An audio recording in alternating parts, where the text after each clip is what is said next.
नमस्कार दोस्तों। आज की हमारी कहानी पाकिस्तानी एक लोक कथा है जिसका शीर्षक है स्वार्थी मोर। पहले मोर इतना सुंदर नहीं था जितना वह आज दिखाई देता है। उसका शरीर बहुत भद्दा था। कोई भी पक्षी उसे पसंद नहीं करता था। जहाँ कहीं मोर जाता अन्य पक्षी उससे मुंह फेर लेते थे।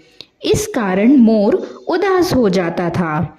उसे अपनी कुरूपता पर बहुत गिलानी होती थी। वह अपने परों को देखकर रोया करता था। वह ईश्वर को कोसता था कि उसने उसे सुंदर क्यों नहीं बनाया। इस तरह कुरूप होने का एहसास उसे रात दिन कचोटता रहता था। अचानक एक दिन मोर ने एक बेहद आकर्षक और सुंदर पक्षी को घूमते हुए देखा। उसके लंबे और झिलमिलाती पंखों की छटा देखते ही बनती थी। पक्षी जितना सुंदर था वह उतना ही भोला भी था। उसी पक्षी को आज मुर्गा कहा जाता है। उसे देखकर मोर ने मन ही मन सोचा, इस पक्षी से दोस्ती करना मेरे लिए आसान रहेगा। इसके पास रहने पर अन्य पक्षी मेरा तिरस्कार भी नहीं करेंगे। फिर मोर ने ऐसा ही किया। उसने मुर्गे की प्रशंसा की पुल बांधकर उसे खुश कर लिया। इस तरह मुर्गा और मोर में दोस्ती हो गई। दोनों साथ साथ रहने लगे। मुर्गे के साथ रहकर मोर का दिल तो बहल गया, परंतु अपनी कुरूपता की टीस उसे बराबर सलालती रही। जब कभी मुर्गे के पंखों पर उसकी नजर पड़ती वह उदास हो जाता था। आखिरकार उसकी उदासी को भांपकर एक दिन मुर्गे ने उसे एक उपाय सुझाया।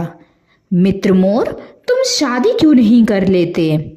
मुझसे तुम्हारी ये उदासी देखी नहीं जा रही। शादी के बाद पत्नी के प्रेम में तुम सब कुछ भूल जाओगे। मुर्गे की बात सुनकर मोर का गला भर आया। वह रुआसे स्वर में बोला, यह कैसे संभव हो सकता है दोस्त? कोई मोरनी मुझे पसंद ही नहीं करती। मैं कुरूप जो हूँ, काश मेरे भी तुम्हारे जैसे सुंदर पंख होते तो मैं कुमारा ना रहता। दिल छोटा ना कर दोस्त, तुम अब कुमारे नहीं रहोगे। वह कैसे? तुम कुछ दिनों के लिए मेरे पंख उधार ले लो।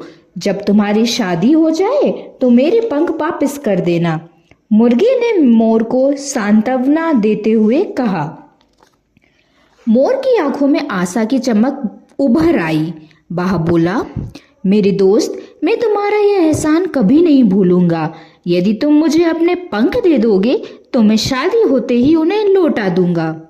लेकिन कहीं ऐसा ना हो कि पत्नी के प्रेम में तुम अपना वादा भूल जाओ और लौटकर ही ना आओ। मुर्गे ने अपनी आशंका प्रकट करते हुए कहा।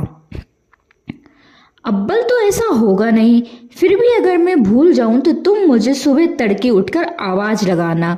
मैं आवाज सुनते ही तुम्हारे पास चला आऊंगा। यदि मैं ना आऊं तो एक आवाज फिर लगाना। फिर भी मैं ना आऊं तो एक आवाज फिर लगाना। फिर भी मैं ना दिखाई दूं तो एक आवाज शाम ढलते लगा देना। कोई ना कोई आवाज तो मुझ तक पहुंचेगी ही। मोर ने मुर्गे को दिलासा देते हुए कहा। मुर्गे ने मोर पर भरोसा कर लिया। उसने मोर को अपने पंख दे दिए। पंख पाकर मोर की खुशी का ठिकाना ना रहा। मुर्गे से विदा लेकर वह चल दिया। रास्ते में ही एक मोरनी उसके पंखों को देखकर उस पर मोहित हो गई। मोर खुशी के मारे झूम उठा। उसने मोरनी से विवाह कर लिया। अब उसे पंख लौटाने की याद आई, परंतु उसका पंख लौटाना तो दूर रहा, उसने मुर्गे से मिलने का विचार ही छोड़ दिया। इधर मुर्गा मोर की प्रतीक्षा में दिन गिनता रहा। काफी दिन बीत जाने पर भी जब मोर नहीं लौटा तो उसने तड़के उठकर मोर को आवाज लगाई। मोर ने आवाज सुनी पर उसने उसकी परवाह नहीं की। वह मोरनी को अपना नाच दिखाकर रिझाने में मस्त रहा। मुर्गे ने फिर आवाज लगाई, मोर नहीं आया। मुर्गे ने फिर दोपहर में और सांझ ढलते ही आवाज लगाई, परंतु कपटी मोर कहीं दिखाई नहीं दिया। उस भोले भाले मुर्गे से मोर ने छल किया। बेचारा मुर्गा आज भी इसी प्रतीक्षा में बांग लगाता है कि एक दिन उसका दोस्त उसके सुंदर पंखों को लौटाने के लिए उसके पास जरूर आएगा।